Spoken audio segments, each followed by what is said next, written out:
जब मैंने ये YDF बनाया तो उस वक्त मैं 6 सेमेस्टर का स्टूडेंट था IR का। और उसके बाद मैं क्योंकि डिफरेंट देखता था समिट्स वगैरह जो इंटरनेशनल हो रहे होते थे इस्तांबुल में या बाकी कंट्रीज़ में, तो मुझे लगा कि हमारी यूथ के लिए भी कोई ऐसा प्लेटफॉर्म होना चाहिए कि जिसमें उनको एम्पावर किया जा सके इस लेवल पे कि हम इंटरनेशनल अफेयर्स की बात करें, हम ग्लोबल कॉन्फ्लिक्ट्स को डील करें, हम SDGs के ऊपर काम करें।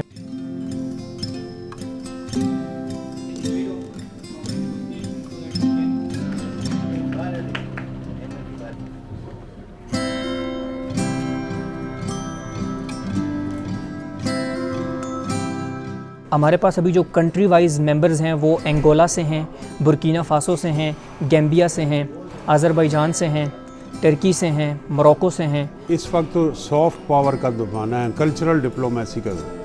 ये सिर्फ हुकूमतों के माबैन ताल्लुकात नहीं, दुनिया ग्लोबल विलेज की सूरत इख्तियार कर चुकी है। तो हमारे नौजवानों का बाहर की दुनिया से, थिंक टैंक से, लोगों से, बाहर की सियासी जमातों से, तंजीमों से रब्ता होगा।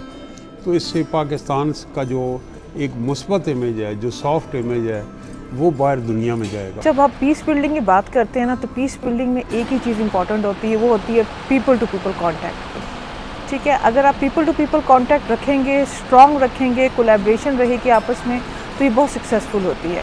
हमारे लिए इस वक्त बहुत ज़रूरी हमारे लिए जो चीज़ है वो ये है कि मुल्क भर बल्कि पूरी दुनिया में पाकिस्तान का जो एक इमेज प्रोजेक्ट हुआ हुआ है, जो इस्लामोफोबिया है, बहुत से दूसरे एलिमेंट्स हैं, उनको हमने डिज़ोल्व कैसे करना है, वो हम डिज़ोल्व करेंगे अपना सॉफ्ट इमेज प्रोजेक्ट करके। और वो हम कैसे करेंगे, हम जो यूथ है जब तक ये कुछ ना कुछ नहीं करेगी, यानी जब हम मेन स्ट्रीम में नहीं आएंगे, हम अपने इंटेलेक्ट को यूटिलाइज़ नहीं करेंगे, ऐसे फोरम्स नहीं क्रिएट करेंगे जिनमें हमारी पहचान हो, हमारी क्रिएटिविटी की, हमारी सलाहियतों को हम जो है वो पैगाम दें कि हम क्या चाहते हैं। तो इसी तरह से इंटरनेशनल कम्युनिटी में हमारा इमेज बनेगा और मेरे ख्याल में इस तरह से पाकिस्तान जो है वो तरक्की की राह में गामज़न रहेगा।